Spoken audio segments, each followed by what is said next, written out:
মৰমৰ ছাত্ৰ-ছাত্ৰীসকল, আজি আমি উদ্ভিদৰ এটি গুৰুত্বপূৰ্ণ অংশৰ বিষয়ে আলোচনা কৰোঁ। আজি আলোচনা কৰিবলৈ ওলোৱা উদ্ভিদৰ সেই গুৰুত্বপূৰ্ণ অংশটো হৈছে ফুল। আমি সকলোৱে ফুল দেখিছোঁ। নানান ৰঙৰ আৰু গোন্ধৰ ফুলেৰে পৃথিৱীখনৰ শোভাবৰ্ধন কৰি আছে। ফুলৰ বিষয়ে আলোচনা কৰোঁতে আমি আজি নাৰ্জী, ইন্দ্ৰমালতী, সূৰ্যমুখী আদি ফুলক বাদ দিম। কিয় জানানে? সেইবোৰ এপাহ ফুল নহয়, বহু ফুলৰ সমষ্টিহে। আজি বিশেষকৈ আমি এপাহ ফুলৰ বিভিন্ন অংশসমূহৰ সৈতেহে চিনাকি হ'ম। আজি আমি বিশেষকৈ জবা ফুল এপাহৰ সহায়ত সাধাৰণতে ফুলত থকা বিভিন্ন অংশসমূহৰ সৈতে চিনাকি হ'ম। ফুলত সাধাৰণতে থকা বিভিন্ন অংশসমূহ হৈছে উপবৃত্তি, বৃত্তি, দলমণ্ডল বা পাহি, পুংস্তবক, স্ত্ৰীস্তবক। সাধাৰণতে ইহঁতৰ গঠন আৰু ধৰণ ফুল অনুযায়ী ভিন্ন হয়। জবা ফুল এপাহৰ এয়া চোৱা উপবৃত্তি। তাৰ ঠিক ওপৰতে এয়া বৃত্তি অংশ। ই ফুলপাহক আৰম্ভণিতে সুৰক্ষা প্ৰদান কৰে।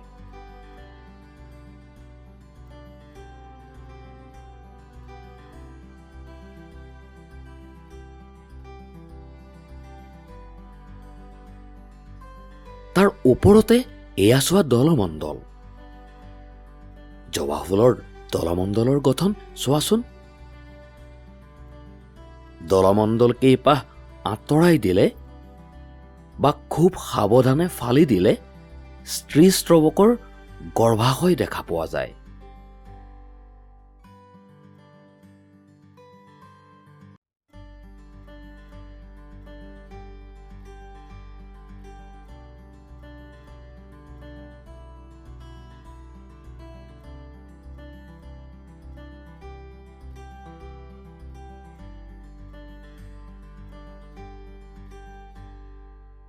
আৰু এনেদৰে এটা সৰু বেজীৰ সহায়ত স্ত্ৰীস্ত্ৰবকডালক পৃথক কৰি উলিয়াই আনিব পাৰি।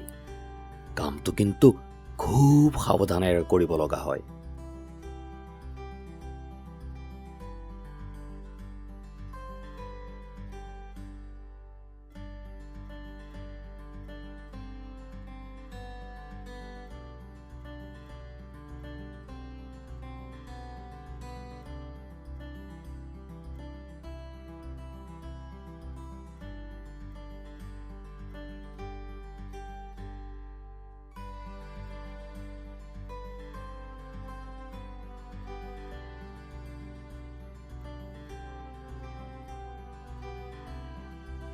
এয়া চোৱা, এইডাল স্ত্ৰীস্ত্ৰবক।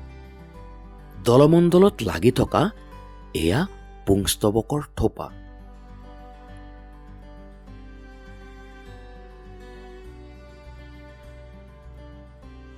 এয়া দলমণ্ডল অথবা পাহি। ক্ৰমান্বয়ে এয়া উপবৃত্তি, বৃত্তি, দলমণ্ডল, পুংস্তবক আৰু স্ত্ৰীস্ত্ৰবক। পুংস্তবকত এয়া পুংকেশৰ আৰু পুংধানী। স্ত্ৰীস্ত্ৰবকত এয়া গৰ্ভদণ্ড, গৰ্ভাশয় আৰু এয়া গৰ্ভমুণ্ড। এইকেইটাই হৈছে এপাহ আদৰ্শ ফুলত থকা অংশসমূহ।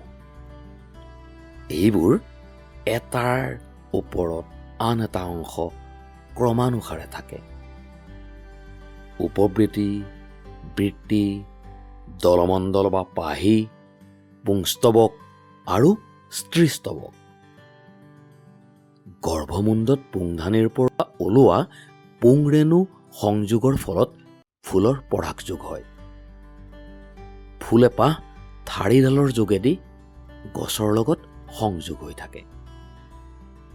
আহাচোন আমি এখন চাৰ্টৰ সহায়ত ফুলৰ প্ৰধান অংশসমূহ আকৌ এবাৰ চাওঁ। মৰমৰ ছাত্ৰ-ছাত্ৰীসকল, পিছৰ পৰ্যায়ত তোমালোকে ফুলৰ বিষয়ে আৰু বহু কথা জানিব পাৰিবা। আজিৰ আলোচনাৰ কথাবোৰ মনত ৰাখিবলৈ যত্ন কৰিবা দেই। ধন্যবাদ।